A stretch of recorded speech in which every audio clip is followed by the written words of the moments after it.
And welcome back to Zombie Squad Cast. And today I have Ryan, and Ryan has worked with me on a number of independent projects, and one of them was Incubator. I remember I was the first AD on Incubator, and you were one of the actors, one of the cast in the film. If I remember correctly, you were a police officer. You got zapped with an EMP blast, and your vehicle went down, or something like that. That is correct. Yeah, Yeah. that seems like a lifetime ago, doesn't it? It seems like a lifetime ago, and yeah, I mean, you can testify it like I can that we've stayed active. I don't think I've worked with you since then, unfortunately. No, I think that was it.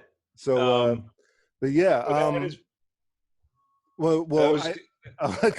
You go ahead. No, I was just gonna say that is one of the that might actually be the first thing that I was like cast by somebody that I didn't know ahead of time. Okay. That I did. So I get what you're saying. Yeah. It was a milestone for me. Yeah. Well, without further ado, Ryan Thomas, introduce yourself. Tell us a little about who you are, what you do, and how things have been. All right. I am Ryan Scott Thomas. I had to add the middle name when I joined SAG. I'm not typically that pretentious, but I am an actor. I live in New York City, which I don't know if you're going to be able to hear it through my microphone, but if you can hear all that honking, that's what living in New York City is like. It adds a great ambiance. It adds a great, kind of like, natural sound. Yeah. When I come home to Baltimore and try to sleep in somebody's place, it's just amazing how quiet everything is. And I live in a very quiet neighborhood for New York. So, but yeah, so I'm an actor. I've been living up here about 4 years. I'm from Baltimore. Also screenwriter. And this past year, I wrote a stage play for the first stage play I ever wrote that we actually got produced and into a festival. I'm a retired police officer from Baltimore County. So that sort of informs a lot of my writing. And I don't write all police stuff, but just that experience and a lot of the stuff that I saw and dealt with obviously has, some imprint in the psyche there. Yeah, that's about it. And I bartend to pay the bills when acting is slow. Well, if you're an actor, you're definitely going to be either a bartender or a waiter, right? Yeah, the other thing, I'm actually working on getting my real estate license now, because that's the other thing, because you can pretty much set your own schedule. So, right. So, so as far as having these fallbacks, what is your concern with? And maybe you can give testament of your success and how you've grown from Incubator in 2008. Mm-hmm. But what's your concern with fallbacks? Because I chose a number of fallbacks that were still within the realm of film, TV, live streaming, the way the media is kind of moving forward. I always jumped on certain tech like live streaming, and I've been looking into VR for the last year and a half. I've been, trying to do my best to study on VR and that kind of medium, but it's always been, film and TV, audio, video of some sort. And what is, I mean, what I'm trying to say is, do you have any fears of like you falling back permanently? Yeah, absolutely. And I kind of did it backwards, because literally the only thing I ever wanted to do was be an actor. From 5 years old, my mom was really into movies and gave me a very healthy understanding of what movies were when I was a kid. So by the time I was, getting into elementary school, I know I'm going to be an actor. That's what I want. So I didn't know how to do that. When I got out of high school, I had auditioned for, remember when Homicide started in Baltimore, and they, it was all over the news, send in your headshots or snapshots and stuff. So I had never acted in anything. I auditioned for Homicide. I actually got 3 callbacks. It was down to me and one other kid. And they were so nice. I was 17. They were so nice. And they were just like, look, we love you for this, but you're not union and the other kid is union. And I was like, I'll join the union. I don't care. And then it was very quickly explained to me that you can't just join the union. And basically that just left me very confused and feeling kind of hopeless living in Baltimore before, before the internet had every bit of information on it that you could get. Yeah, you can study anything. And just to interject on SAG, it's like, in order to get SAG, you have to have 3 speaking roles, but in order to get a speaking role, you have to be SAG. That is almost verbatim what she said to me. And I was like, then I don't know how to do this. I got very lucky when I was pretty early. I was SAG eligible for about 7 or 8 years before I finally joined. So any actors in the DMV, the Maryland and Virginia and Delaware area, look for industrials. I got super lucky. I did a federal government industrial, first one I ever did for them. And I got a letter a couple of weeks later from SAG saying that I was eligible now. So just one job, because I was listed as a principal in a SAG production, and I was eligible. So people trying to get into SAG, don't rush it, first of all. But that's one way to get those vouchers or to get eligible in that area, which it's tough in that area. How did we get on that? Oh my gosh, I went completely off track. Because of Homicide. Audition for Homicide. Oh yeah, so I had no idea how to get into acting back then. And I have an uncle that's a cop, and he told me, he's like, if you start when you're 18, you can retire at 38. And that sounded, I was like, I'll figure out acting while I'm doing that and maybe be able to quit sooner. But I did actually 22 years, started at 18. So within 2 days of my 40th birthday, was my final day as a police officer. And then within 2 weeks, I was up here, moving up here and taking acting classes. So you were still a full-time cop in Incubator? Yeah. I retired in 2016. I started acting in 2007. Okay. So I was very fortunate that I had a supervisor and a position that I could take time off when I got jobs. And it gave me a lot of freedom to explore it, but still have the security of the paycheck and the benefits and all that stuff. So back to your question about a fallback. I kind of did my fallback first. Yeah. And now I've got my pension every month as some padding for up here. But yeah, I'm real sick of bartending on a lot of levels. It's just, it's not, after doing something that I don't truly love and didn't really, wasn't my dream for 2 decades, doing something else that isn't my passion. It's just kind of getting old. And the money's, especially right now, the money's non-existent, but it's okay. And like I said, I've got the pension covers my rent and health insurance every month. So that is, especially up here, that's the biggest. Rent is crazy up here. And that's why I'm looking into real estate. So at least if I do have to have a fallback job, it's something that's, not backbreaking and a little more lucrative. Yeah, absolutely. And right out of college, I got a job at Discovery Channel, and then on the side, gigs like Incubator, and there was a whole slew of music videos and there was another independent TV pilot called C-47, and a number of other little independent stuff. And Baltimore, around that time of 2008, maybe 2000s, especially with The Wire, everybody everybody wanted to start making films in Baltimore. Baltimoreans and out of towners were coming to Baltimore because of The Wire and maybe The Corner, Homicide. But Baltimore has such a great art community, and they're so supportive.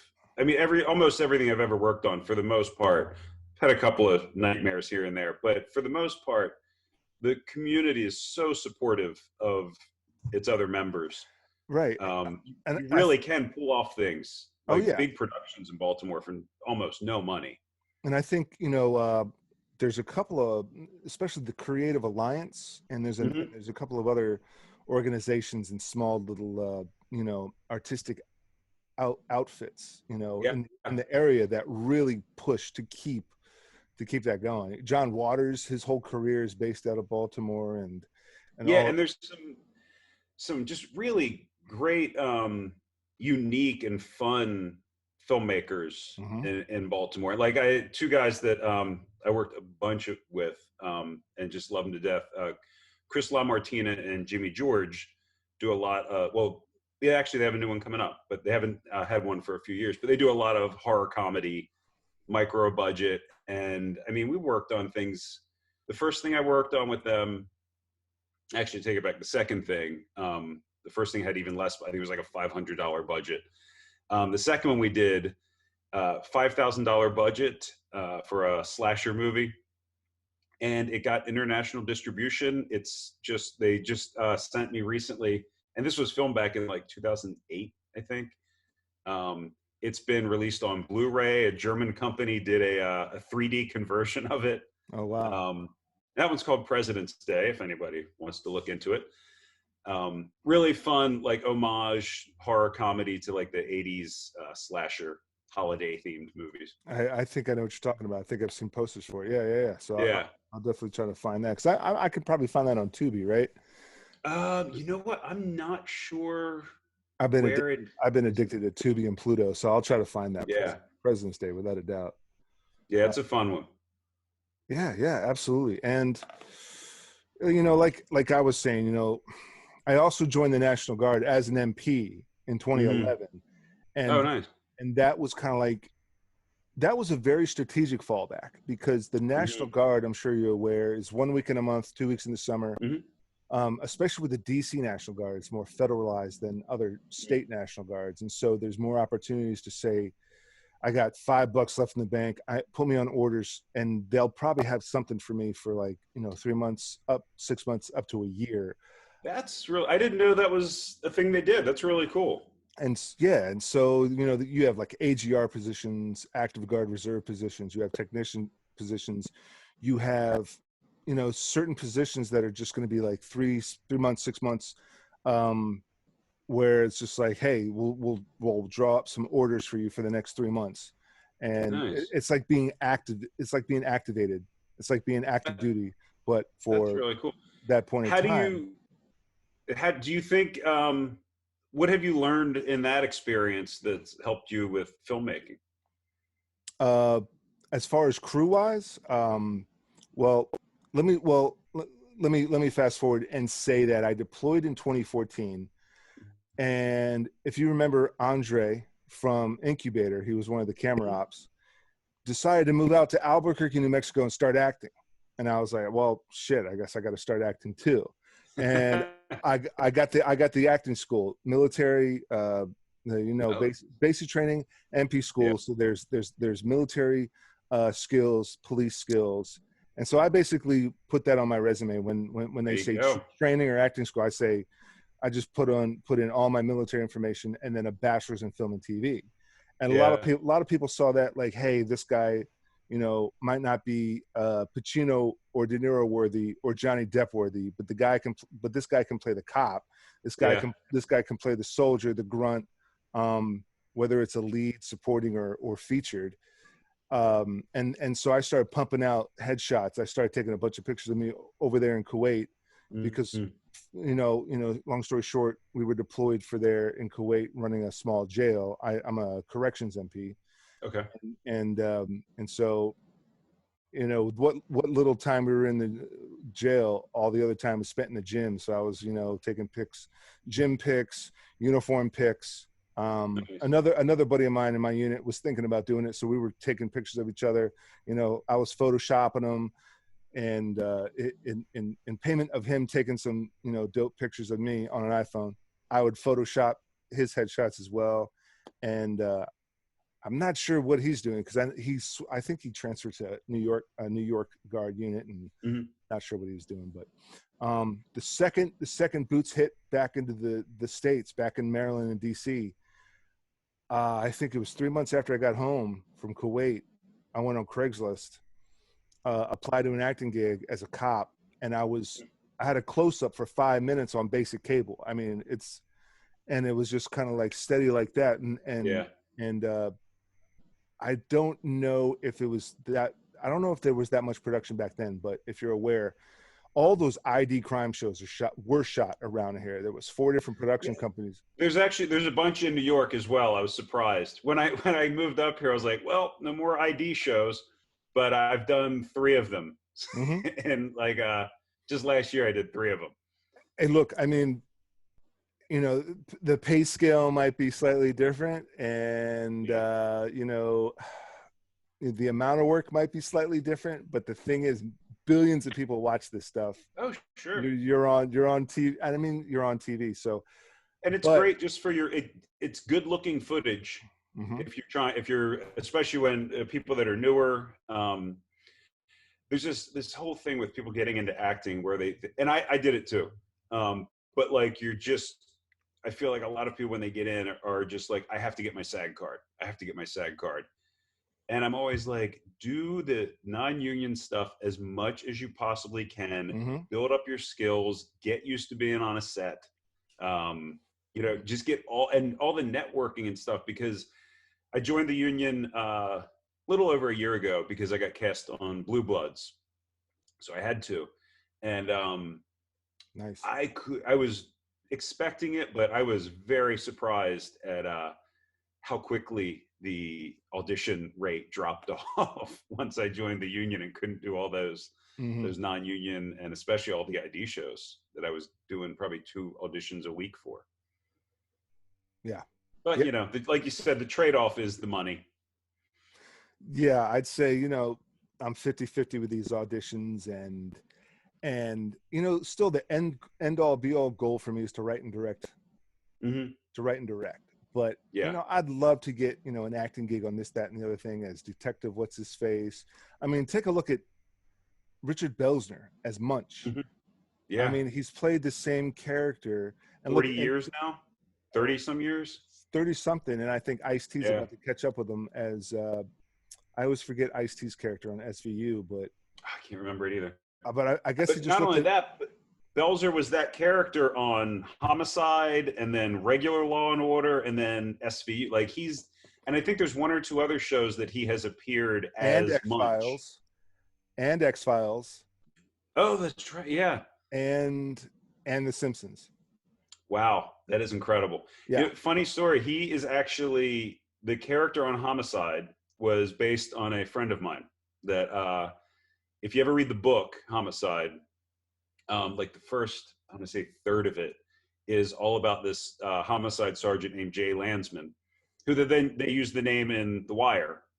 The big guy that, oh my God, why can't I think of anybody's names now? Dominic West is friends with. Mm-hmm. Mm-hmm. Not Bunk, but yeah. So anyway, so Jay was a city homicide sergeant, and he retired. And right after he retired, he started working for Baltimore County, just as I was coming on as a cadet. And I wound up working with him and getting to know him real well, and went through the academy with his son. And when I retired, his son was my captain. So, oh shit. Yeah. That's awesome. That's full circle. Yeah. I mean, yeah. So, you know, it's just, I also joined I wasn't even thinking of acting when I first enlisted. I was thinking travel, take a lot of notes. Mm-hmm. Obviously you have OPSEC and confidentialities and need to knows. And so you just change names and change places, but it's like, you know, growing up, my dad was a cop, and growing up, it was always like he's holding the gun wrong, or they didn't have that kind of slang. Yeah. Then they do now, but they're using today's, you know, military jargon in a World War I movie when really that wasn't hip until World War II or something like that. There's always little things, and you know, stuff like that's kind of important. So I joined the military for a whole slew of reasons: travel, you know, take some videos, you know, throw some stuff on YouTube, you know, all this, that, and the other. And really it really benefited not only an acting career and kind of like spawned an acting career, but you know, Dave Reese, the writer director of Incubator, let me crash at his house. So being the first AD, I was always on set. But there was another production as the first AD, I was late to set a couple times, and I was like, you cannot, especially as the first AD, you got to be the first one on set. You got to be the last one off set. And so joining the military really kicked in discipline, like good sleep habits, learning to adjust to lack of sleep, diet, exercise plays a big part in that. Overall just disciplines and self-management. And I think one of the other things that I guess I get from being a cop that has been so helpful in both working in film and TV and theater is it really does instill with you that whole mentality of, this might have gone off the rails, but we have to get it back. And there's no time to, fuss about it or worry about it or cry about it. Shut up, do what you got to do, and let's get it done. Yeah, even before the military, as an AD, I was able to say to a director, okay, we're running 2 hours behind. We still got to make our day. Here's a way to make up for that. You chop this scene into 3, boom, boom, boom, boom, boom, boom. They want to do like this big, complicated, like, single take sequence. And I say, that's out the window today, dude. Sorry. But if we go boom, boom, boom, boom, boom, boom, boom, boom, boom, then, scene's done. You have it in the can. You got your entire story. You got the acting. You got blah, blah, blah, blah, blah. It's all in the can. You're sacrificing something stylistically, but you still, but whether it was a SAG production or not, whether it was, there was another production I was on where someone casted a SAG actor for a non-speaking role. And I was butting heads with him the whole time. I was like, I'm not doing the SAG paperwork. It's terrible. And it was like a super ultra low budget. I don't even know if there's a category this low on SAG's forums of how low budget this was, but they got the SAG guy and they were like, okay, fill out this for us. Absolutely not. If he was the lead speaking, sure, I'd do it. Having a SAG actor, and no offense to you, and kind of like and kind of agreeing with what you were saying, earlier, is having a SAG actor does not make your film better. It doesn't mean this actor's better. There are great non-union actors out there, really tremendously talented. I'm one of them. I'm the greatest TV cop in all of North Potomac, Maryland, and that's just a small little area. But I'm joking. Go ahead. But no, it is not a detriment. I mean, don't get me wrong. There are. I think when you join the union, you are expected to be another level. Where you're not expected to be that other level when you're non-union, but there are plenty of people. And sometimes it's just, like I said, when I was back home, I wasn't going to join the union. Why would I be SAG if I'm living in Baltimore when there's literally 2 productions going at any given time, as opposed to once I moved up here where there's 50, at any time. Good point. But I never even thought of that, because I was always just kind of like, how do I get SAG? But I'm not even living in the market for that right now. Yeah, exactly. And it's unless you're living very close to or in one of the major markets, New York, Los Angeles, and then like down south where they're doing a lot of stuff in Georgia and things now. Yeah. And even like the stuff in Georgia, and one of the issues with Baltimore, that central eastern area, the casting for most of the non-extra roles or featured extra roles is still done in New York and LA. So unless you're willing to get to those places on a regular basis, it's not worth the money. So the casting, although the union is great. I've been very happy with all the aside from just like the huge bump in pay and residuals. They have so many services. They do a conservatory for $35 a year where you can take, I think, 2 classes a week, and you can change your classes. You can do the same ones every week. You can switch them up. Just really, really helpful stuff. Yeah, and I get that, and but like you were saying, because I was always kind of concerned, like, I want to get SAG, I want to get on these bigger, better things. Yeah, I would be willing to drive to New York for this, that, and the other thing.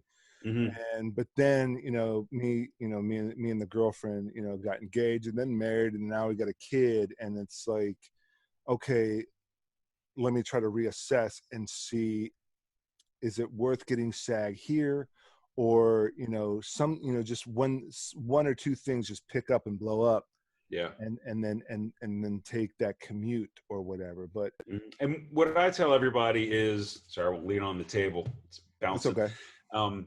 What I tell everybody is just wait till you have to. Like I did, wait till you get cast in something where you actually have to do it. Don't just get your 3 vouchers and, send them $3,000 so you Mm-hmm. can get a card. Although I will say the screeners at awards season are nice. It's Oh one of the yeah. best perks. So I've got so so they send screeners to every single freaking SAG member. Yeah, you don't get all of them Okay. necessarily. All right. But I've Yeah. got a stack this big Oh of shit. DVDs that were, half of them were still in theaters when they were sent to me. Mm-hmm. And like TV, it's weird because like some of them are like Netflix shows and things like that. I'm like, Yeah. who needs a screener for this? Because literally everyone has Netflix. Right. But yeah, no, there's some. I mean, that's how I saw Jojo Rabbit, which my favorite movie by far of last year. Okay. Absolutely, and Parasite, and a lot of those really great ones I got to watch at home, which is Yeah. an extra bonus now. Yeah. No shit. Right. Yeah. Yeah. Absolutely. So that's a good segue. So how would you say right now? How have you been impacted? How have you been impacted? Say professionally. Well, acting wise, it's dead. It is there's no productions really going on right now. So yeah, just trying to stay in touch with acting friends. I've been writing a lot more. I've got a screenplay. So I'm working on a screenplay that I came up with, sort of like an Elmore Leonard, Quentin Tarantino inspired crime thing. And I want to do a full length version of the stage play that I did earlier this year. So those are the things that I can work on. And I mean, there's always stuff like working on monologues and things like that. I've started talking to a couple of people that are looking to get into acting and giving them online coaching, helping them work through monologues and stuff like that.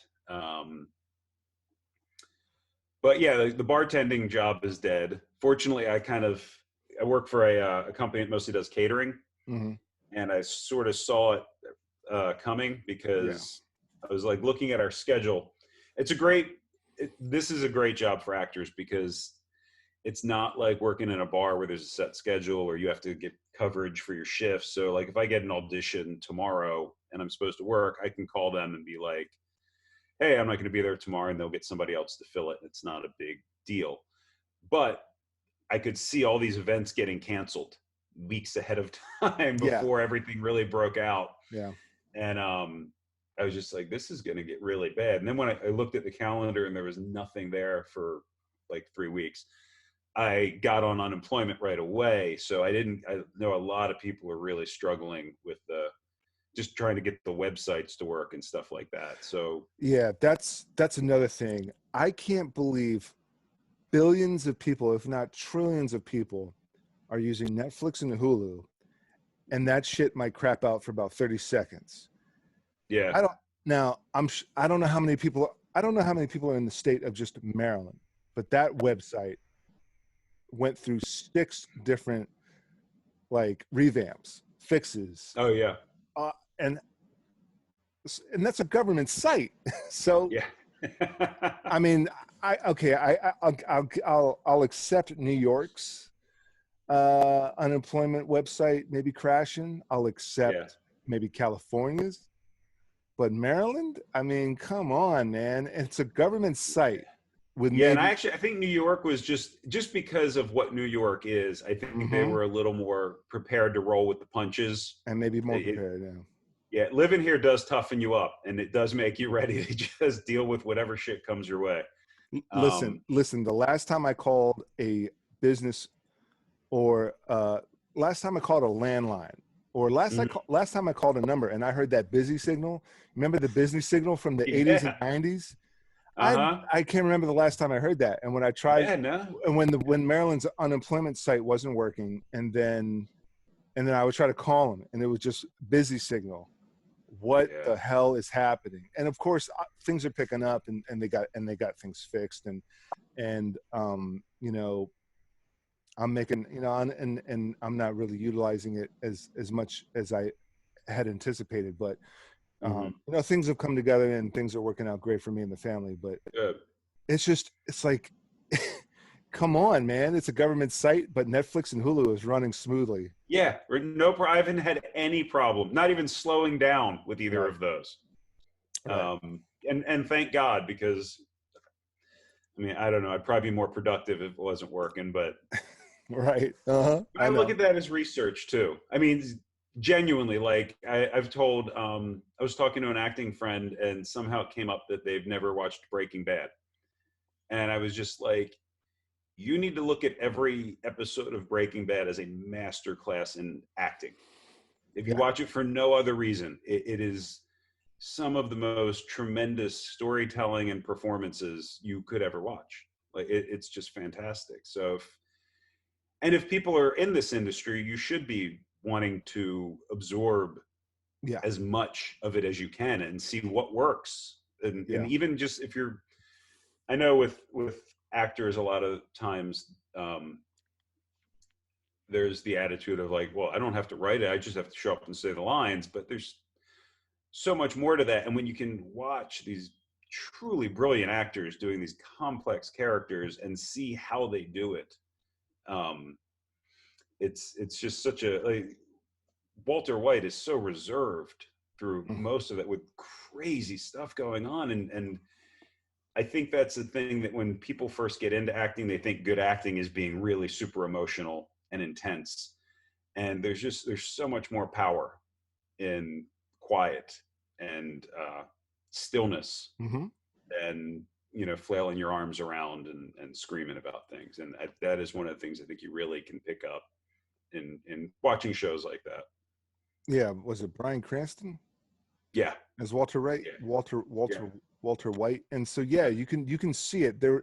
Especially, I always think of that scene where he said, "Say my name," and the other guy says Heisenberg. And you can see, you know, behind Bryan Cranston's eyes, behind Walter White's eyes, he wants to scream at that dude, "Mother jumper, I am Heisenberg." But you know, he was holding it in, he was holding it back, he was reserving it, and he was, you know, calmly but intensely saying, "Say my name." And it's moments like that. And you know, Pacino in the first Godfather was very reserved, held back a lot. And even Bruce Willis remarked on his performance in that, in regards to Bruce Willis's performance in The Sixth Sense, is very reserved. You know, we all I'm assuming we all know the twist ending to Sixth Sense, but Bruce Willis's character, as we come to realize, may have known it the whole time and was denying it.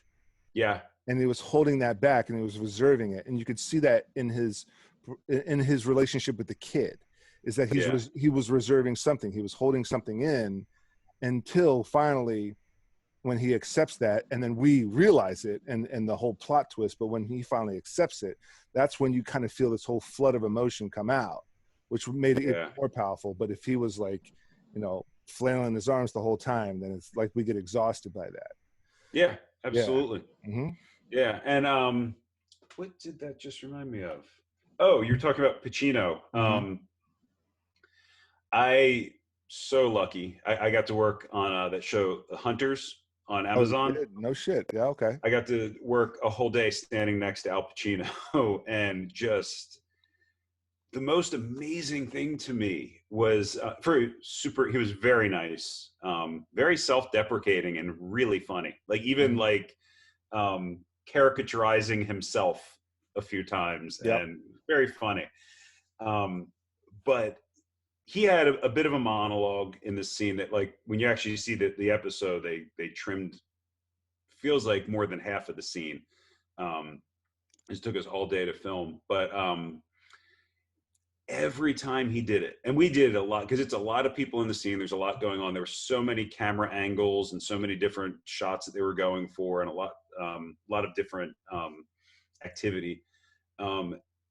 Every single time he did it, it sounded like the first time those words came out of his mouth. Like, it never felt rehearsed. It never, and he did it different practically every single time, and just so real. I was just standing there like, how are you this good? Like, it's just, I mean, it's Pacino, but yeah, it was a really tremendous experience just being able to stand there with him. Amazing show. I watched the whole thing, and because okay, so I don't know if you remember from Incubator, there were two guys that were the aliens. Yes. And so the younger guy I just saw in a commercial.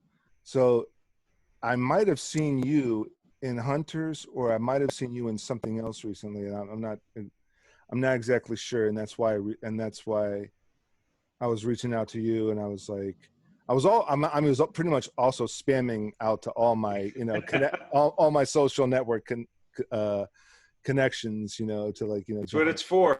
But that's what it's for. Yeah. But I know I saw you and him in something. It might have been Hunters, but yeah, I can't be sure, because I've been binge watching so much stuff. Me and the wife are just about to finish Dead to Me season 2, but I watched Hunters, and Hunters blew me the freak away. I mean, yeah, Hunters was great. And I will say also, Logan Lerman, who is the lead on Hunters, one of the most just engaging and nice people I've ever met in my life.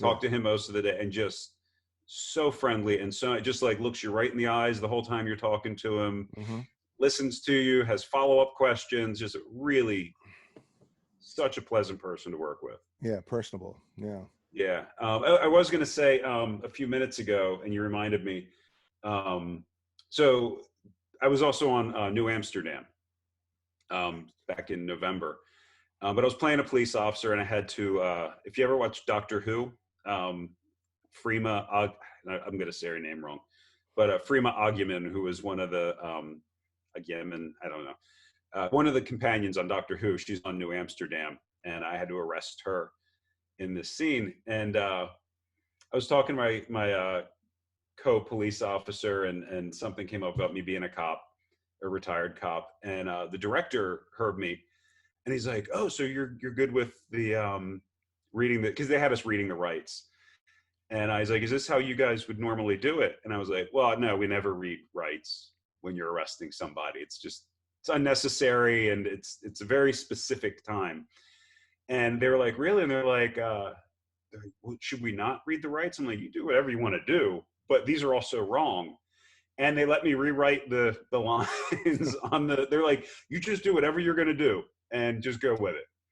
And so that experience, like you're talking about, like with the military experience and all that other stuff, and just the fact that I had 20 years of being a cop. I mean, this is it's an NBC major network show with, hour-long primetime drama.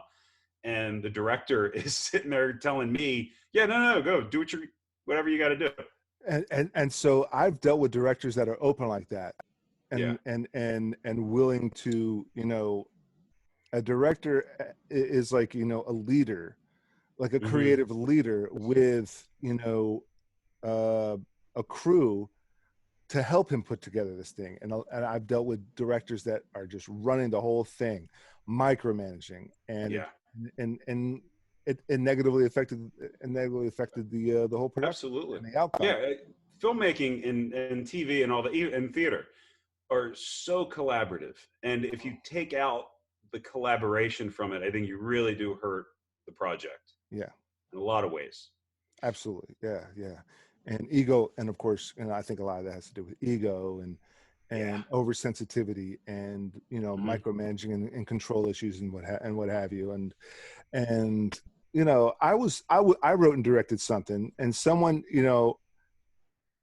at the last minute decided to do a totally different accent and come up with an accent and change the character. And I said, well, that's fine. If you want to do that, be creative, because that adds value. It'll add value. It's like this bizarre character that I'm not going to go down south and hire a Southern actor with a natural accent and fly him up here. You know, we barely have money for food. And so, you know, this is an ultra low thing that, you know, I shot, you know, a couple months ago and was able to edit during the quarantine. You know, you know, this whole quarantine has had its ups and downs, and that's one of them. Is I was able to just obliterate a whole bunch of passion projects, but yeah, like, have you seen Snatch, Guy Ritchie movie? Yep. Did you hear the story about Brad Pitt? Was the original script, he was not supposed to talk like that. Mm-hmm. You were supposed to understand every word he said. And they said, like, I guess the first day of filming, or maybe their table read or something, he was just screwing around doing that crazy Irish accent. And it was cracking everybody up. And Guy Ritchie heard him and was like, "What are you doing?" Or he's like, "Is that what you're planning on doing in this?" And he's like, "Oh, no, not at all. I was just messing around." And he's like, "No, that's hilarious. We're going to rewrite every scene with you so that nobody can understand you." And talk to anybody about that movie, Brad Pitt is the first thing anybody mentions. Mm-hmm. It's by far the most memorable part of that movie, is just his character and the way that he talks to people.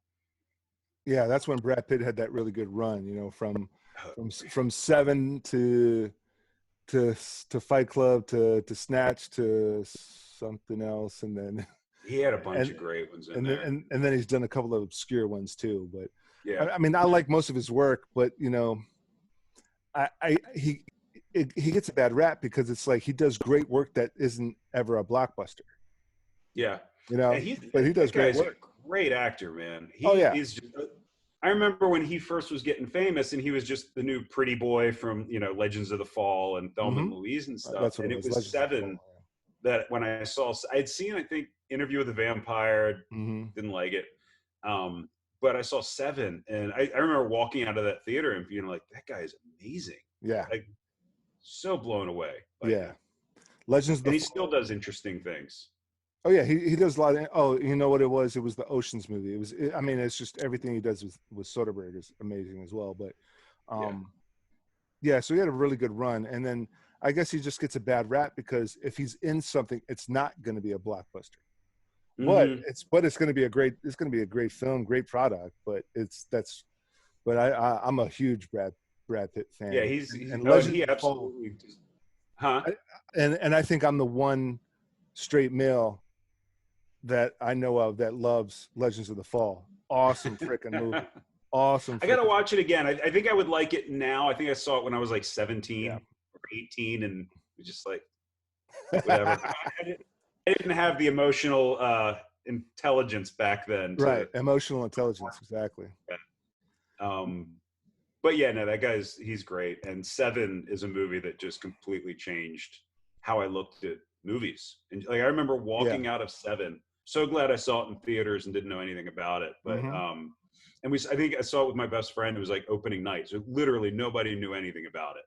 And I just remember walking out of that and being like, I didn't know you could do that in movies. I didn't know you could end a movie like that.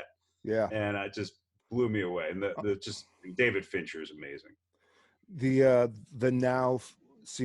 Seven started the popular unhappy ending. Yeah. That bad guy wins type thing, because it was like, I don't know. I can't really think of. Oh, well, also, I think it was like the same year Usual Suspects came out too. Kevin Spacey, that was another. Kevin Spacey was on a stellar role that year. Yeah. Yeah, and I think before Seven, I think the only thing I had seen Kevin Spacey in was The Ref with Dennis Leary. That's right. I didn't know who he was. I didn't remember him. So, which made him even better in Seven, because when it's not an actor that you recognize, he's so creepy in that movie. See, I knew. Even creepier now when you think about it. Yeah. I can't remember I remember when I saw him in Seven, and when I saw him in Usual Suspects, I knew him as the guy from and it might have been The Ref, it might have been Glengarry. Back then I was on a huge Pacino kick, because still today, Heat to me is the greatest movie ever made. Heat's amazing. Heat is still today number one. Heat is the Michael number one. Mann doesn't get. I mean, I think film people know who he is, but he doesn't get enough credit for the. I think Manhunter, I like better than the other Hannibal Lecter movies for the most part. Yeah, Silence of the Lambs aside. Yeah, but I love Brian Cox as Hannibal. Maybe not better than Anthony Hopkins, but he does a great job. And I don't know, just something about the way that the tension and the stuff in Manhunter. I love that movie. See, I like Manhunter. But me personally, I think it's like the lowest. Maybe I think Manhunter is better than maybe Hannibal Rising or even Hannibal. Hannibal, I thought was just they fell off pretty hard. But I thought the remake Red Dragon with Anthony Hopkins, I thought that was better than Manhunter. Michael, you can see a drastic change in Michael Mann's style, because Michael Mann also created the show Miami Vice. Yeah. Mm-hmm. And so his movies like Thief with James Caan, Manhunter with did he do To Live and Die in LA also? Was that him? I don't think so. Oh, I think that was William Friedkin of The Exorcist. Yes. Yeah. I think you're right. Yeah. But Michael Mann, got lucky, and he did that huge blockbuster studio film, The Last Mohicans, which his Last Mohicans was actually a remake, but with Daniel Day-Lewis, he did that. So not only did he stick with because with Miami Vice and Thief and Manhunter, he was very stylistic when it came to like almost making a whole batch of music videos. Yeah.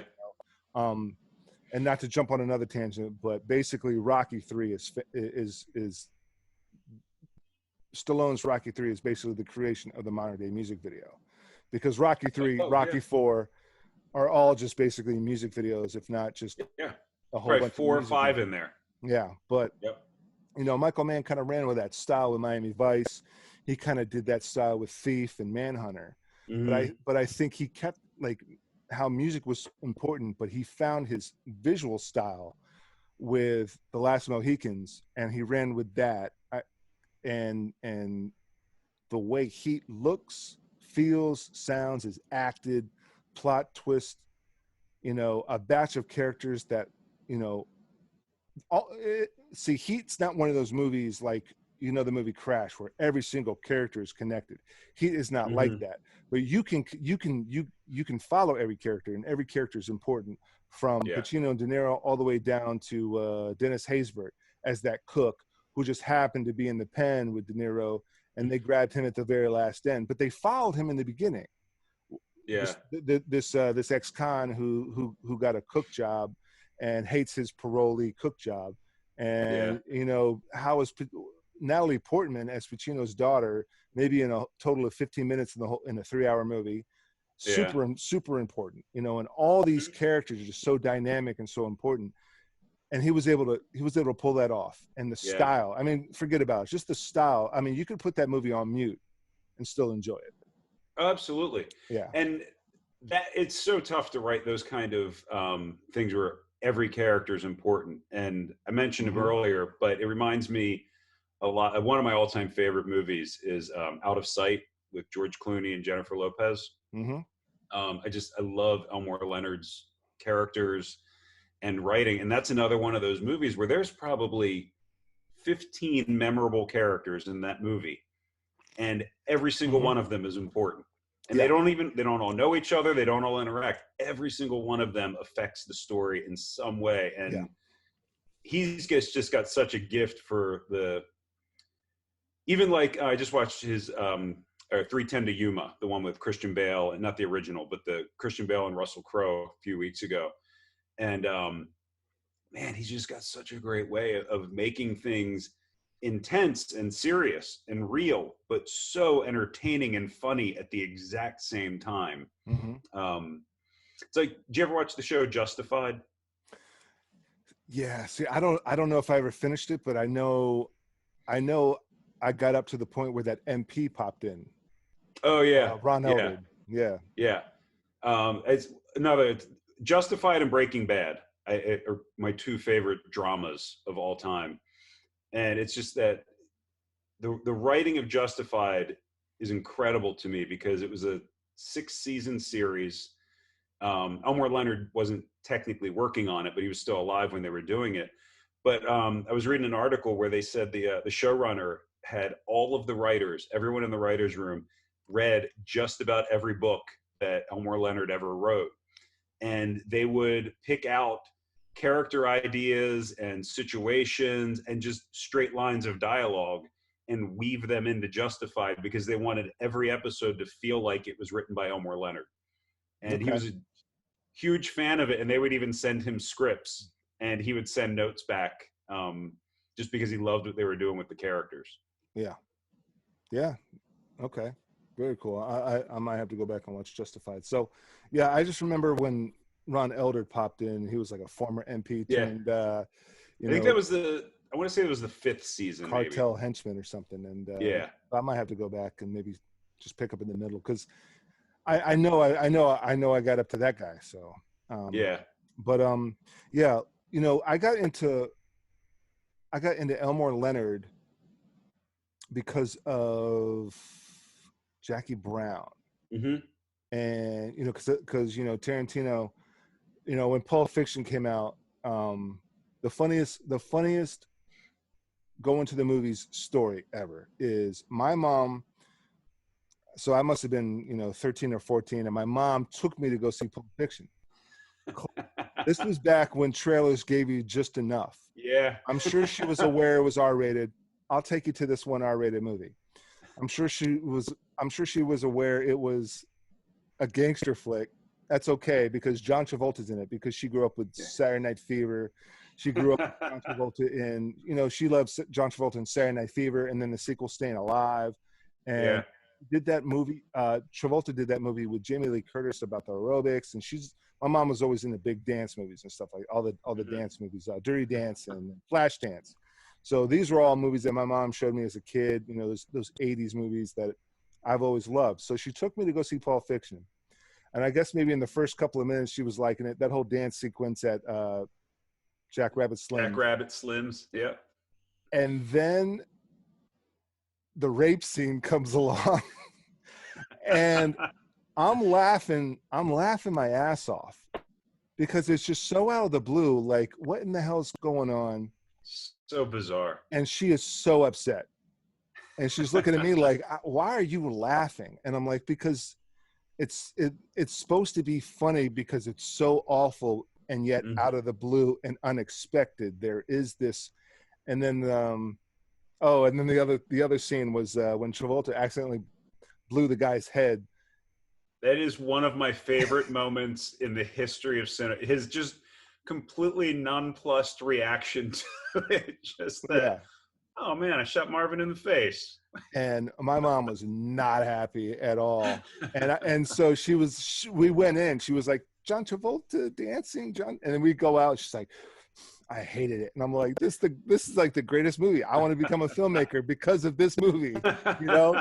And she has never liked him since. Never. And I tell her this story. She goes, I don't remember that. And I'm like, you hate Tarantino's movies. Oh, they're all so violent, awful, and disgusting and terrible. I'm like, it's because of this event is why you hate his movies. But it reminds me, speaking of Seven, on the audio commentary on Seven, it's Brad Pitt and David Fincher. And it's very weird. If you've never listened to it, it's great because it's hilarious.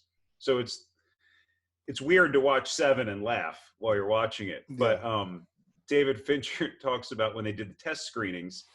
And he said he's standing out in the lobby. They're doing the test screenings, and these 3 women walk out. And he's like, they're older. They look like, you know, librarians or whatever.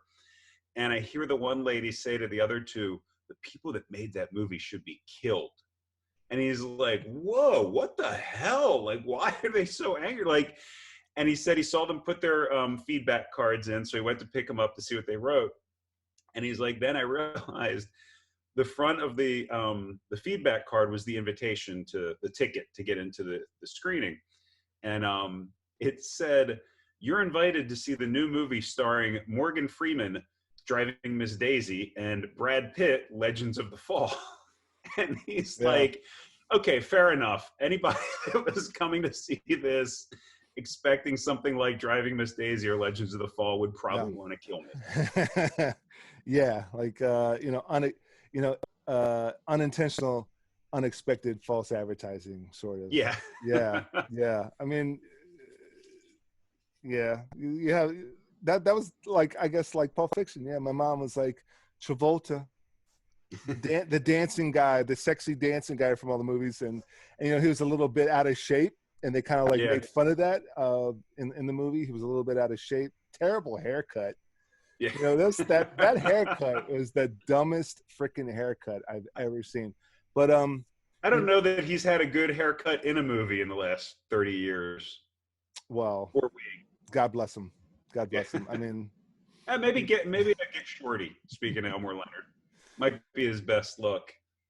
yeah, you're right. No, and Staying Alive, Staying Alive has like the worst rating on IMDb, but It's a good movie. yeah, it's well. So I'm talking about the sequel to Saturday Night Fever, about the Broadway dance. Oh yeah, no, I'm sorry. You're right. Yeah, Saturday Night Fever is a good movie. Yeah, I've never Saturday seen Night Fever is a good movie. You should check out Staying Alive. It's written and directed by Stallone. Yeah, I knew that. And it's just it's a sequel to Saturday Night Fever. Tony Manero's in Manhattan now. He's a Broadway dancer. He's struggling to be an actor and a dancer, and really, it's basically Stallone took the Rocky script and changed it to dancer instead of boxer. And Tony I wanted to see it as a kid because when I was a little kid, man, I loved the Rocky movies. Yeah.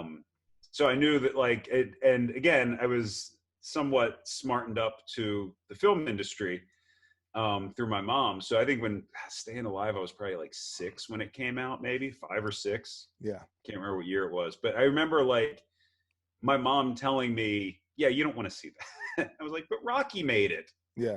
And yeah, I don't think I would have enjoyed it. Yeah, and that's exactly what my mom and my dad told me when they were showing it to me. They said Rocky wrote and directed this, and I was like, oh, there we go. And I liked it, and you could tell, Rocky, not Rocky, well, sort of Stallone, is just great with these little quips. Stallone is such kind of like a sweet. In real life, I watch his Twitters and sometimes I watch his Instagrams.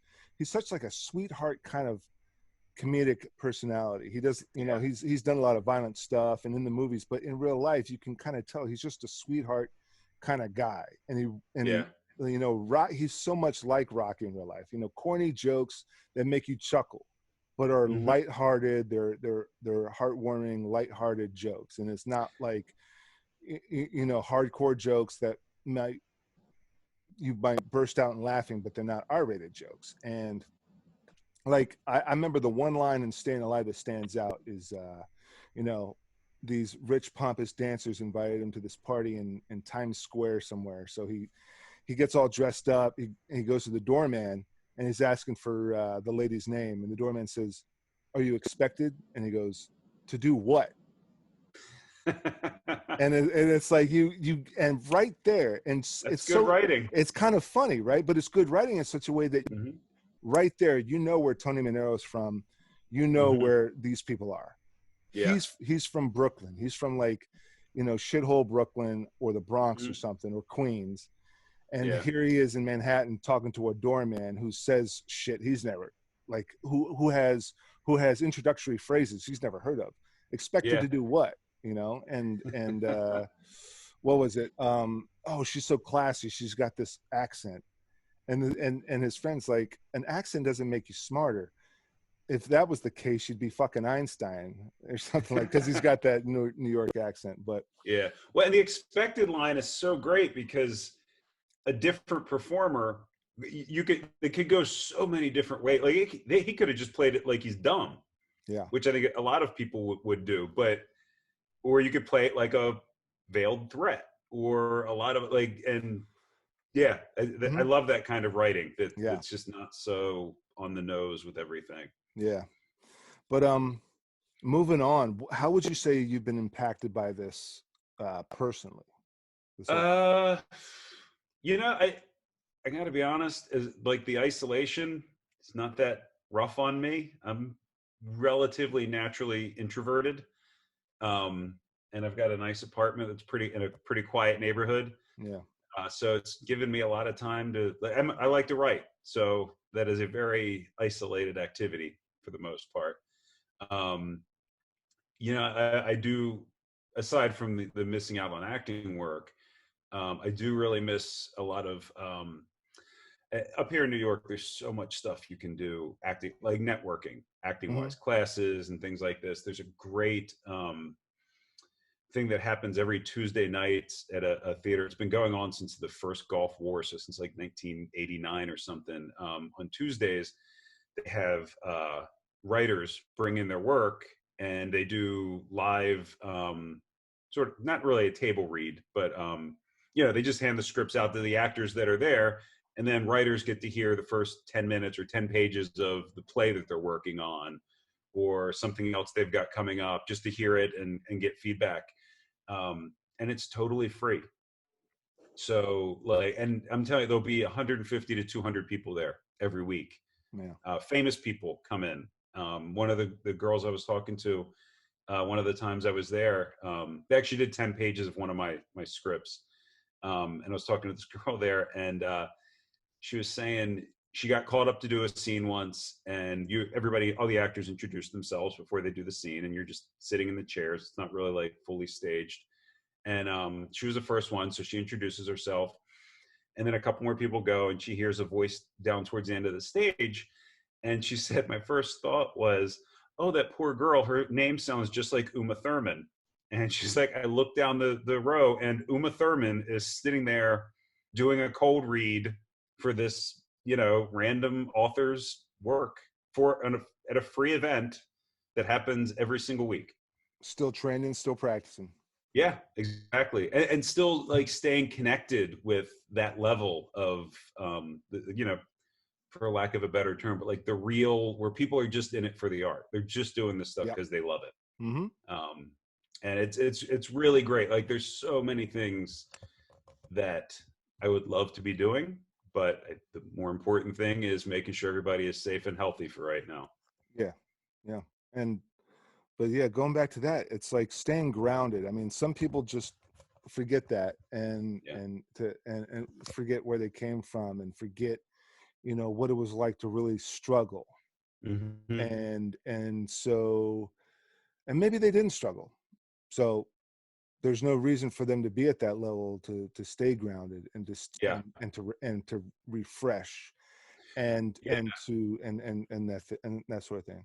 Well, and that was one of the things that really, when I mentioned Logan Lerman earlier from Hunters, he's been a professional actor since he was like 6 years old or something. Like he was a child star. He was in the Percy Jackson movie. He's done a ton of stuff. Oh, that's where I recognized him from. Okay. Yeah, he's the lead in that. Like he's been acting big time for 20 some years, and so not jaded, and clearly has very little ego about himself, and just really it's great to see that when people come up in the industry and don't let it affect who they become. Absolutely. So has there been anything you've binge watched, books you've been reading, anything like that to cope, to get you through it, something to catch up on, something to learn? I just finished yesterday. I just finished Schitt's Creek, which is one of the funniest and sweetest shows I've ever seen in my life. Yep. I was not prepared for how much I was going to love that show. Yeah. And it's funny, I was saying to my mom the other day, like, for years I hated Eugene Levy because he was the bad guy in Splash. Like that's right. My whole childhood, that's all I thought of him. Whenever I saw him in things, it was just like, oh, you're the guy that kidnapped the mermaid. But God, and obviously well before this, I've grown to really love and appreciate his work. But man, and he's so kind and sweet on that show. And his son, Dan Levy, that guy is tremendously talented. Yeah. I just blown away by him in every episode. What is he going to wear this episode? What's going to annoy him? But for me, you raise a good point about Eugene Levy, but also Catherine O'Hara. She's incredible. Catherine O'Hara is such an incredible actress, because I forgot she was the freaking mother from Home Alone. Yeah. That's how Beetlejuice. She's the mother from Beetlejuice. Yeah. But she's so chameleon-like. Mm-hmm. She is that's a true actress, because Meryl Streep's a great actress, but you always know Meryl Streep is playing this role. But Catherine O'Hara, my wife was like, isn't that the mother from Home Alone? And I'm like, holy shit, it is. And then I started thinking, yo, that's the mother from Beetlejuice. Mm-hmm. Totally different characters, complete opposites, but those two characters are absolutely nothing like the mother from Schitt's Creek. Yeah. Absolutely. No, go ahead. No, I was just going to say, to take a character like Moira on Schitt's Creek, that in the hands of a lesser performer, which most performers are, because I really think she is like upper echelon actor, that character would have been so unlikable, so one note, and you wouldn't have cared about her. And her character, it takes a little more time to come around than like David. You really start to connect to, and the dad and stuff, and Johnny. Man, and then the kindness and the love that she can have in this completely sort of seemingly vapid and egotistical character, but then you really see who she is underneath it. That's the kind of stuff that, like I said, I watch that stuff to get better. Yeah.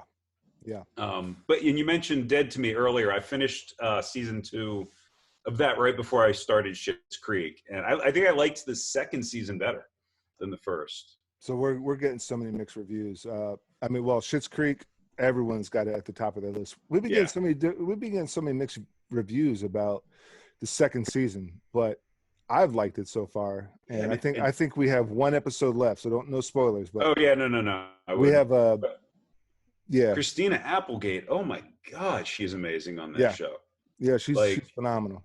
She is just, and again, it's another thing where a lot of the things that I laugh at from her, aren't funny on the page. Like if you're just reading the script, that's not a joke. Yeah. And it's such a gift to be able to take heavy material and find where it's funny. Yeah. Or just somehow naturally bring light to it. How in real life, terrible things might have happened to me or you, and then we look back at it and we just chuckle, like, oh, if we only turned left instead of right. This is the 4th time I've forgotten something. How do I keep forgetting? And it was like, it might have turned into a terrible thing, but then later on it's like, just you somehow kind of find the humor in it, and her as a performer is able to just naturally, through the way that she expresses it, is able to just, it's kind of funny, even though it's fucked up. It's like I don't know how into theater you are, how familiar you are with Chekhov plays. Nah. I wasn't before I started theater training, but his plays, Russian, late 1800s, I think, was when most of his stuff was written. They are dour, and like if you just read the script, it is the most depressing, just dry, morose kind of writing. And he hated the early productions of all of his plays because he said no one understood that they were comedies. They kept trying to produce them as dramas. Oh, no shit. Yeah. And it really is like, because I've worked on, not a full play, but I've worked on some Chekhov scenes and acts in classes and stuff. It takes, not just reading it, it takes weeks of rehearsal time to find the humor in it. And the stuff is actually funny. And if you do it, if it's performed by people that get it and are willing to put in that much work, and it takes a lot of work because you just have to break it down until you sort of like go through all the depression or depressive stuff, and you break through to that point where it's just absurd. Like, it's so depressing, it's absurd. Mm-hmm. And you just sort of like, it's like pulling taffy, I guess. You start sort of working the lines and working the relationships and finding the humor in that stuff. It's tough to do. It's a lot of work, and they do a really great job on that show with it. Yeah.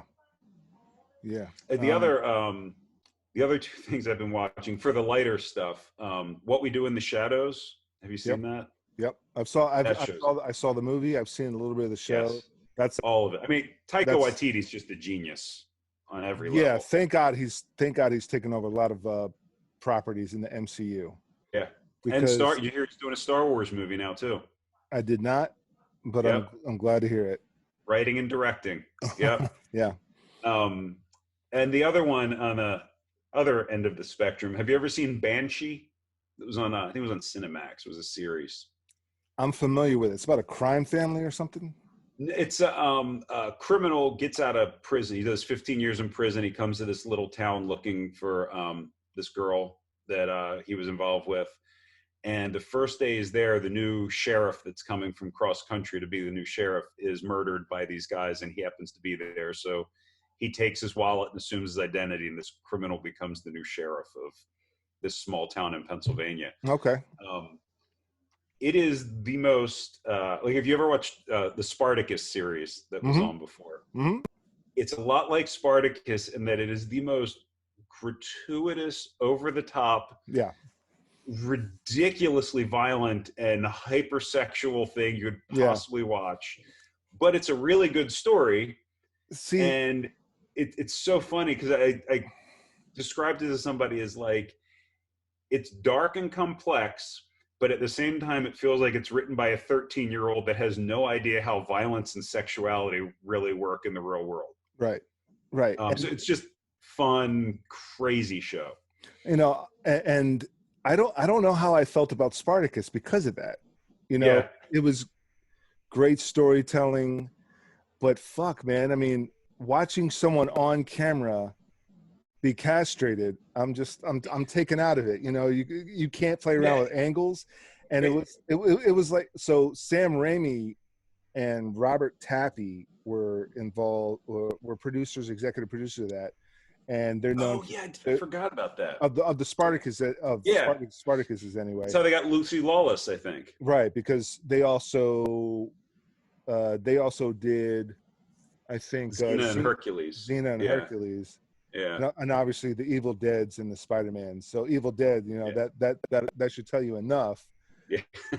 But I'm watching Spartacus, like, bro, I can't. And it even takes away from some of those actors are on the Arrowverse shows on CW, Arrow, Flash. Mm-hmm.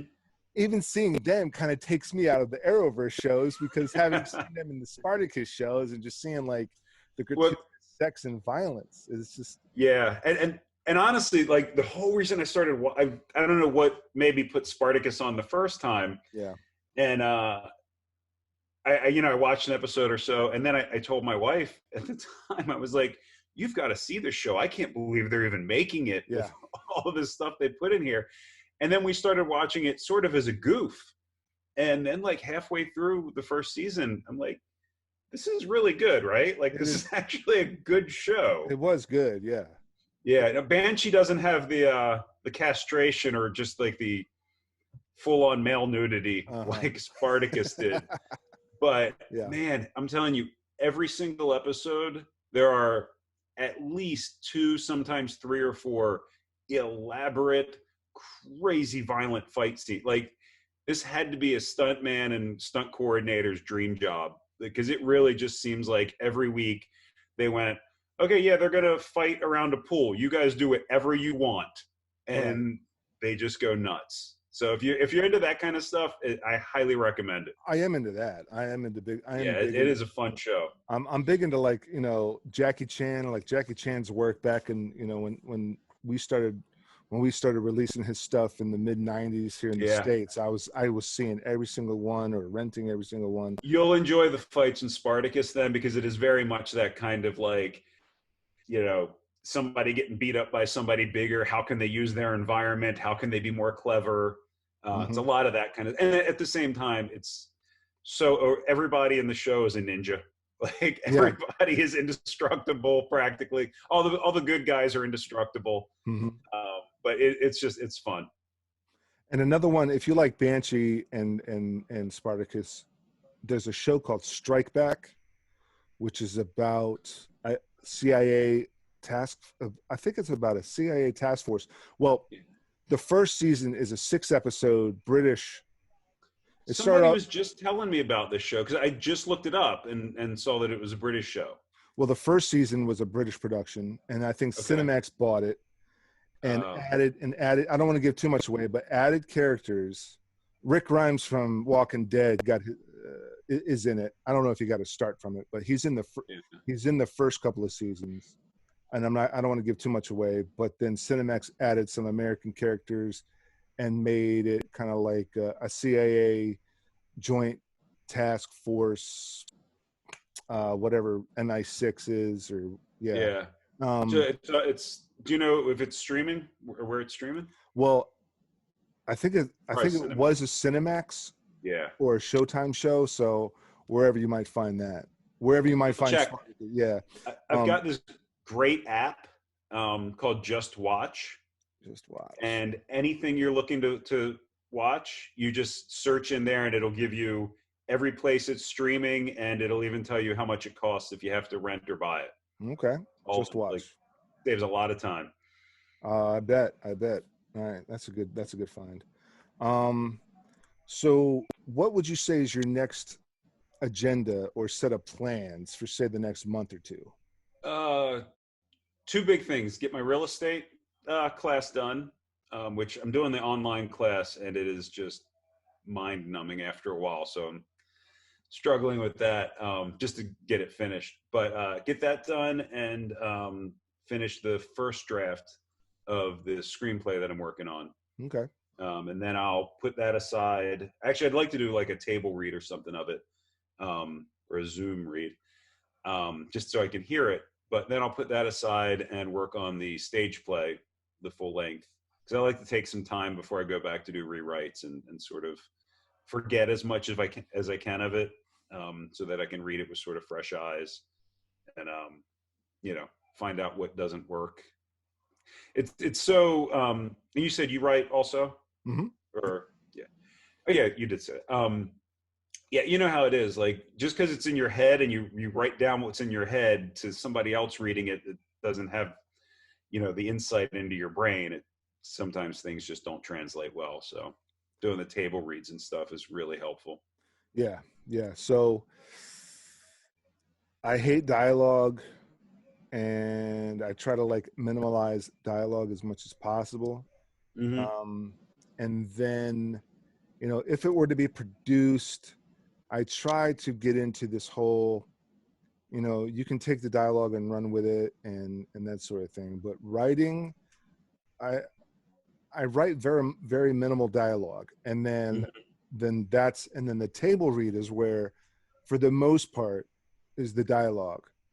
Yeah. Part. It's a huge help. Dialogue building and the dialogue, that whole interaction is where I'll build the dialogue, rewrite it, or start deleting shit. Yeah. I deleting stuff is my favorite part of rewriting. Is just figuring out all the stuff you can actually do without. But when we were working on my play earlier this year, it's basically me and one other guy in the majority of the play. And we were going through, we brought a Damone Seraphin, who's a fantastic director, came in. I had my friend Nate came in as another sort of writer with it. So myself and the other actor were working stuff out. And if somebody had questions about taking a line out or anything, I'm like, I have no ego about this writing. Like, I'm not too precious about my writing. If there's a better way to say any of this, or a quicker way to get from point A to point C, I am all for it. Like, let's Exactly. just, you know, whatever you have to say, whatever you're feeling, let me know, and we'll talk about it, and we'll find that. Like we were saying before, it's so collaborative. Everything is improved by it being a collaboration. Yeah. And, you know, whether the film's an hour and a half or 3 hours, as long as my story's told, I'm happy. Yeah. And it also has to be marketable. So maybe 2 hours, maybe an hour and 45, not 3. Heat Yeah. was able to pull it off Mm-hmm. magnificently. Not a lot of films are able to pull that off. Yeah. Whether, you know, you got Will Ferrell and John C. Reilly just going at it like in Step Brothers, and it's just all this improv, or and it's hilarious. My story is still getting told. Or it was on the tip of my tongue, this film that almost had no dialogue throughout the whole film. It was very minimal dialogue. Still, the story got told through action. Was it the Ryan got? Was it Drive? Drive, thank you. Drive, yeah. Very minimal dialogue, but through acting, through action, through acting, through scenes, through facial expressions and reacting to other actions. Yeah, it's so cool seeing Albert Brooks as a badass villain, or an intimidating villain. I guess he's not a badass. Yeah. Albert Brooks out of nowhere. Yeah. Like how long was that guy just chilling? He's like, oh, okay, I'll do this. Him and Ron Perlman, like, yeah, they pulled off some real scumbags in that movie, man. Yeah. Great flick. Mm-hmm. Yeah, I struggled with dialogue for a long time. It's funny, the first thing I ever wrote, because I was writing for probably 10 years before I was acting. Going back to when I was a kid and loving Rocky, as a child, my mom told me the story about how Sylvester Stallone wrote the script. Yep. And had lots of offers to buy it, but nobody wanted him to play Rocky, and he wouldn't sell it unless he could play Rocky. So from my youngest days, I always kind of had that in my head that, I'll be a writer first because I'm in Baltimore, I'm not in California. And so I started writing in like 97 or so. And now I totally forgot why I brought that up. What were we talking about? Just holding out for yourself and minimal dialogue. I don't know. Yeah, dialogue. Yeah, the first thing I had written a couple of probably 3 or 4 full-length screenplays, and then I just started writing one as a dialogue exercise. Just like I've been watching a lot of noir. Love Robert Mitchum and like Humphrey Bogart, those guys. So I was just like, I'm just going to write a scene of 2 guys like in the 40s in a bar and just work on how I do dialogue.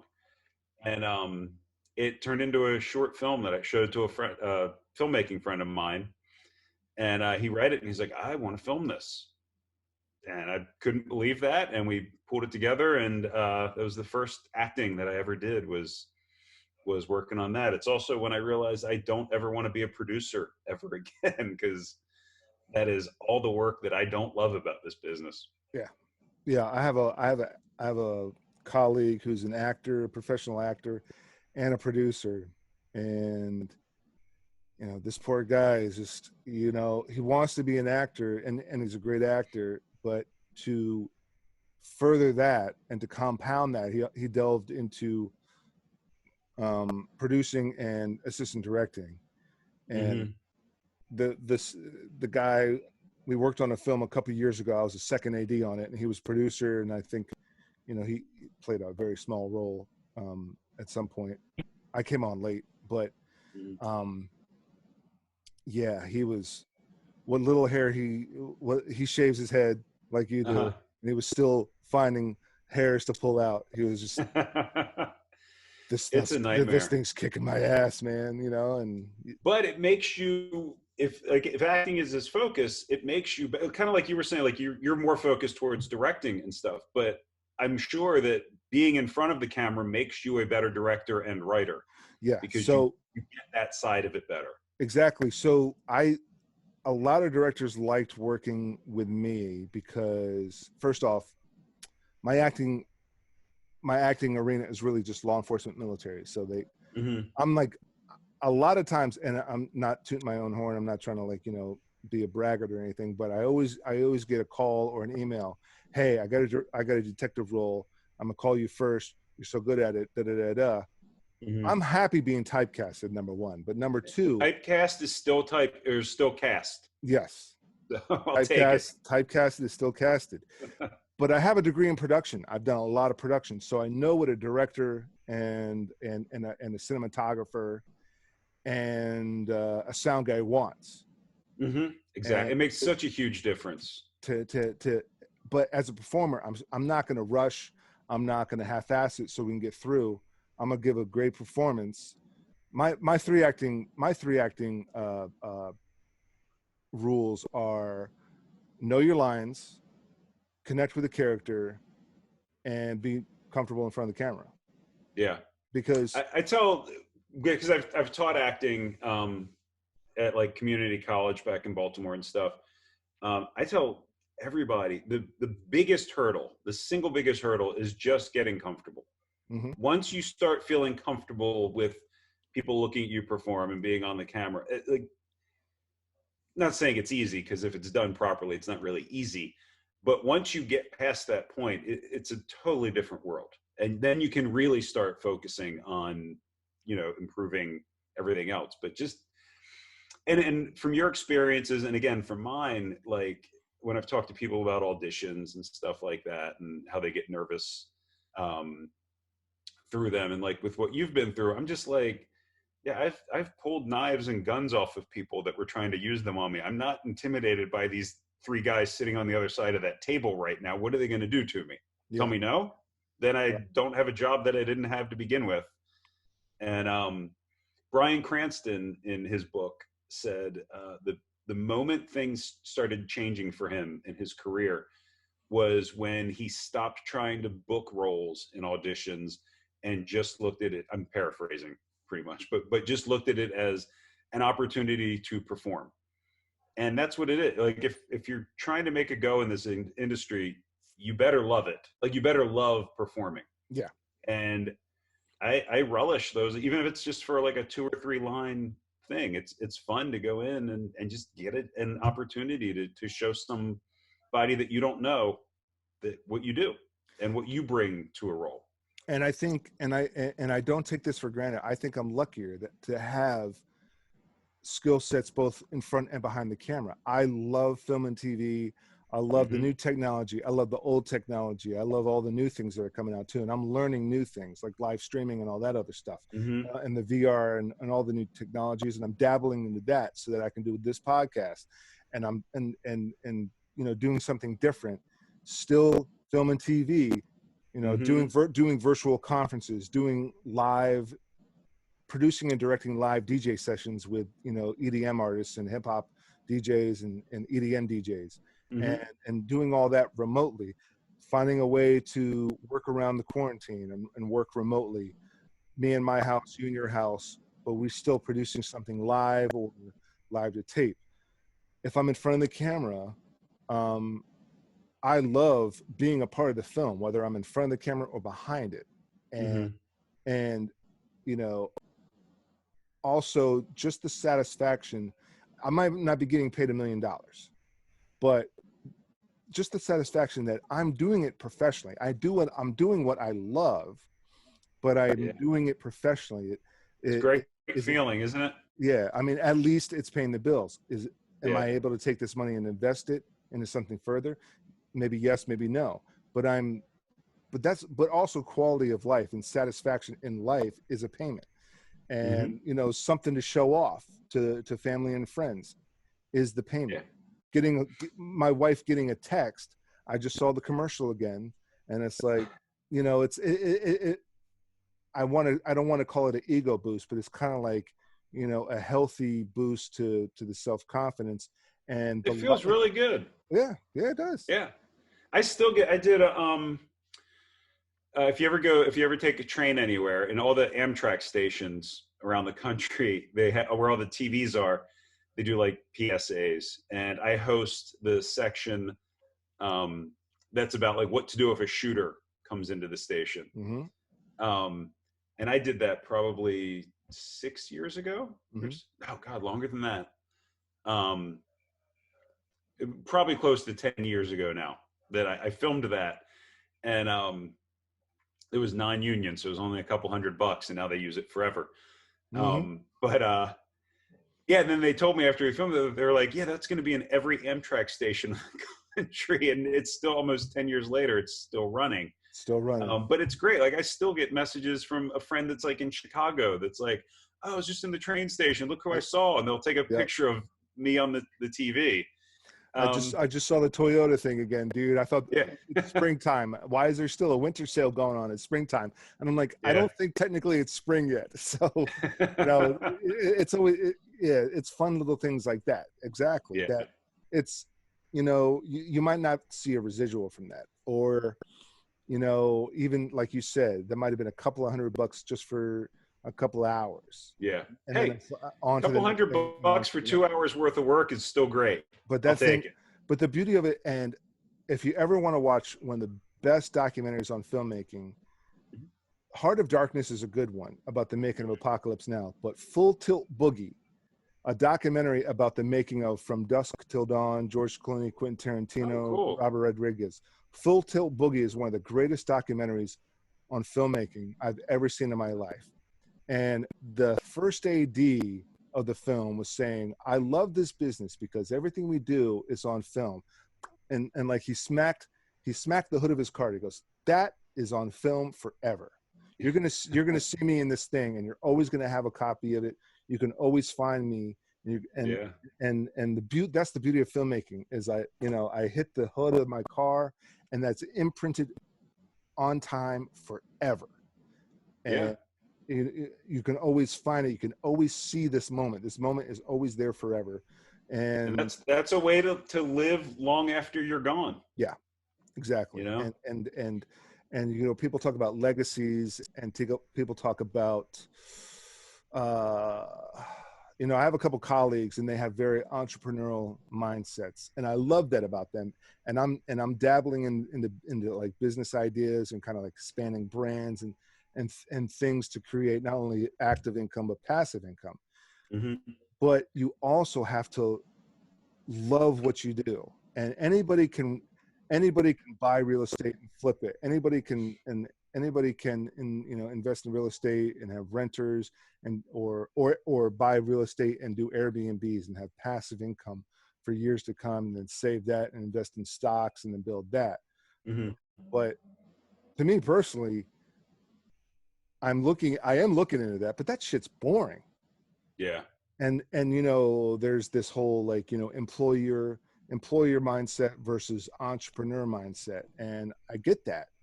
And yes, if I go work on a film, I'm working for a producer or I'm working for a studio, but I love what I do. And even if I'm just a supporting actor in this film, I'm in that forever. Yeah. I might get residuals. I might not. I might get a huge one-time paycheck. I might get an okay one-time paycheck, but I'm in that forever. You can go on demand. You can go online. You can find this thing I did. And even us as professional actors, we are a rarity. Like people that actually stick with it, hustle, grind, never gave up. And finally, if it's not, huge blockbuster Sony Marvel movies, fine, but we're still doing all these things that people are seeing left and right all the time. Yeah, it's amazing. It really is so crazy. I remember when I was filming Hunters, just thinking about like my grandfather's Sicilian, so like I grew up watching all the mob movies and all that stuff, and just feeling very connected to that stuff, and like standing there. And my grandfather died when I was like 14, but just standing there with Al Pacino, and like literally all I could think about most of the day was what my grandfather would think of this right now Like when I remember being a little kid telling him I wanted to be an actor, and he was very pragmatic and owned an insurance company and stuff like that. And I remember being like, oh, you don't want to be an actor. You want to, blah, blah, blah. And like, just the thought of like something that seed that was planted so long ago, like if I could tell him right now, like that's worth more than any job I could ever have, Yeah. Just, it's And all about just the love for it. And yeah. I love telling stories, and I love so the play that I wrote. I love having a meaning behind, or a message behind things. So the play that I wrote was actually about the relationship between police in general and Black and minority communities. So it gave me an opportunity to not just entertain people, but to get out a lot of the thoughts that I've had throughout the years of, because I'm pretty much, I don't like to assign like political labels and stuff, but I was always very much community oriented with my policing and things like that. And I think it's incredibly important as a police officer, as just a human being, to be willing to put yourself in other people's shoes. So with that story, it's basically, like I said, it's a short play, and it's going to be a part of the full length. That whole play takes place in the basement of a bodega convenience store, for people outside of New York, where a young Black man is holding a police officer at gunpoint in the basement because 3 years earlier that cop shot and killed his little brother, who just had a toy gun. So it's almost a half hour, but it was so important to me to show how the other side, like I know what cops feel about that stuff. I know what it feels like to not be at all racist and have somebody assume and call you a racist because of that. And to me, the big thing is empathy. Actually, what started that whole play was I wrote a paper when I was in a conservatory up here. He's a good friend of mine now. His name's Marone Langsner. He's it's a fight choreographer and a dramaturge. So he taught my history of theater class. And our paper was basically, he gave us some prompts, or he was like, anything you want to write about that has to do with acting or your life, just, So I wrote a paper about empathy and how I feel like empathy is one of the most important factors in being an actor, but should also be in a police officer. If you're not willing to think about what those people's lives are like, that you're patrolling their neighborhoods, you don't have any right having that job. You're there to serve the community. So it was a really good opportunity for me to not only reach out to the citizenry and say, look, this is how a lot of police, obviously not all of them, and there are some horrible, evil ones out there on occasion that do stuff that is just unforgivable. But typically cops, like when they're in shootings, they're not happy about it. Everyone I've ever talked to is messed up by it. Yeah. So it was important to me to reach out to civilians and say, look, this is what a lot of cops are going through when they've had a shooting, especially if it's a kid. And especially if it's a gun that turned out to be fake that they thought was real at the time. But at the same time, show for any police or police friendly people to see it, to give them the same food for thought of, hey, this is what it's like being on the other side of that as well. Especially if you're a white middle class or upper class person that's never had to deal with that. Listen to this guy and what his life and what he's telling you about his life and how he felt about this stuff. Because, we can be entertaining and that's great. But if we can be entertaining and actually accomplish some good things, that's a whole different world. Absolutely. Yeah. And I don't know how I got onto that. Sorry about that. That's great. No, it's fine. Fantastic. Man, that's good. That's good. Yeah. Well, moving on to a lighter. That was deep. It was deep. So no, it's not hard to get lighter after that. What would you say what's your ideas? What is, what are some of your ideas of what we consider the new normal? Oof.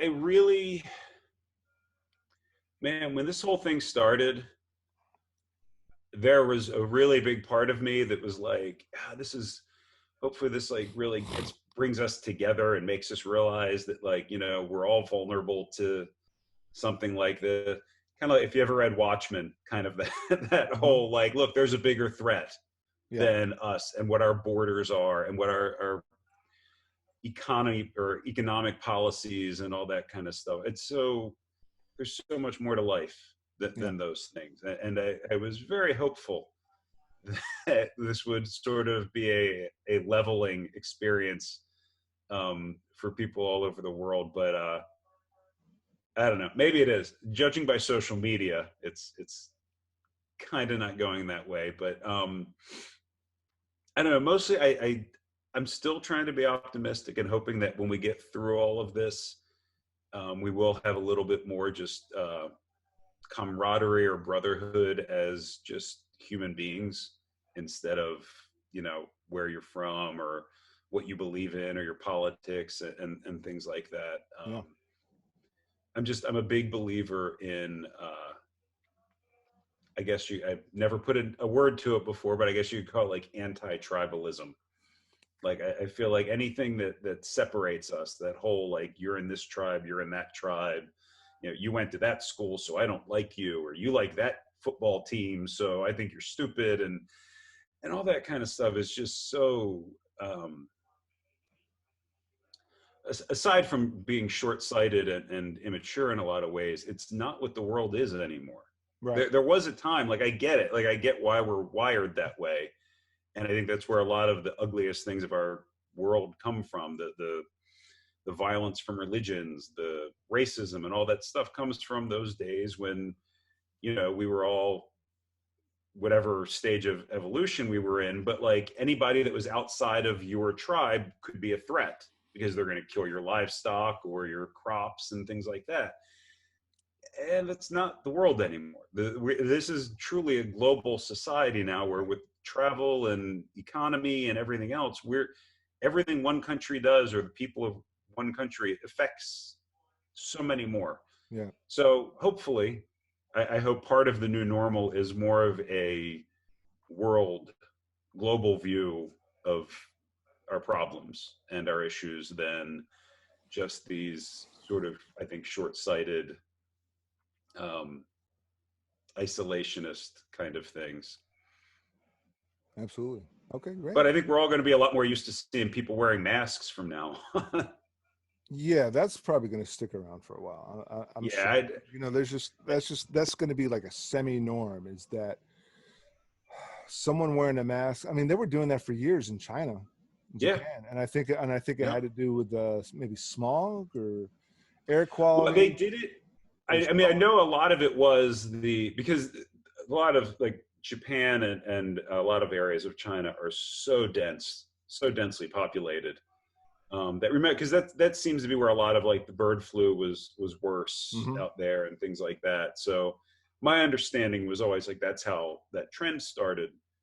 And over here, people can tend to have sort of an arrogant view on the rest of the world for being an American by like, oh, that's not going to happen to us. We're Yeah, never going to have to wear that. We're never going to look ridiculous wearing those masks. But and it did.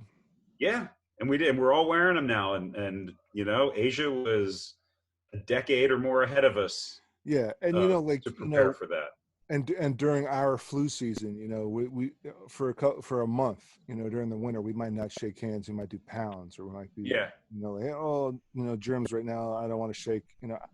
There's some people that don't shake. I just don't shake. I'm nervous about yeah, germs or whatever. And now it's those people are going to be wearing masks or masks out in public. But if you have family and friends over for a party, maybe no masks, but yeah, maybe masks might be the norm at like concerts and movie theaters, but not at home and not yeah. at social, maybe not at social gatherings in a year or two, but masks in a year or two, masks will be the norm for more densely populated, Yeah, and that could last for a while things. until there is some sort of, vaccine or Mhm. something else that we can just say, okay, we're safe from this particular thing now. But now that we've all been through this, the next time something's coming up, well, we're going to get two things. We're going to get people that the next time a potential pandemic is arising, we're going to get the people that are like, yeah, well, that didn't kill anybody I know last time, so I'm not going to worry about it. Right. And we're going to get the people that are like, okay, we know what to do now. We know we'll get through this. We just have to, it's going to suck for a little while, but most of us will get through it. Absolutely. So you kind of touched upon it, but what would be one last point of advice? One last point, one last bit of advice you'd want to give? You mean acting wise or just Oh, general? or how about one of each? Okay. Whew.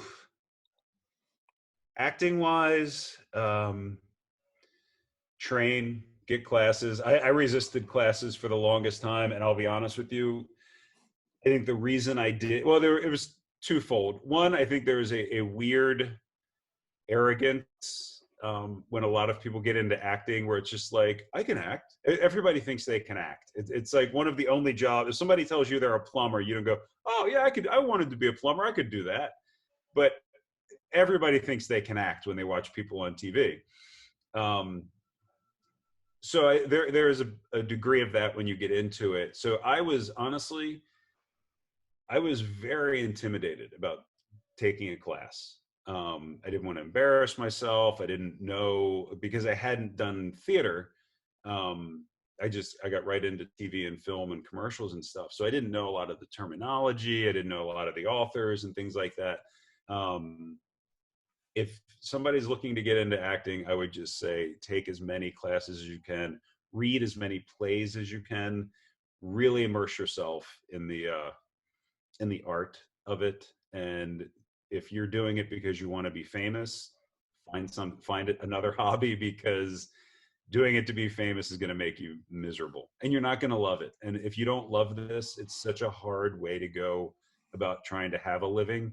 If you don't love it, and I mean, like, not love being on set, but if you don't love the audition process, if you don't love, getting screen or script sides for an audition and breaking it down, or getting a full project and just breaking it down and rehearsing it and working it out and really analyzing it, find something else to do, or just accept that it's going to be a hobby, because it really is a lot of work.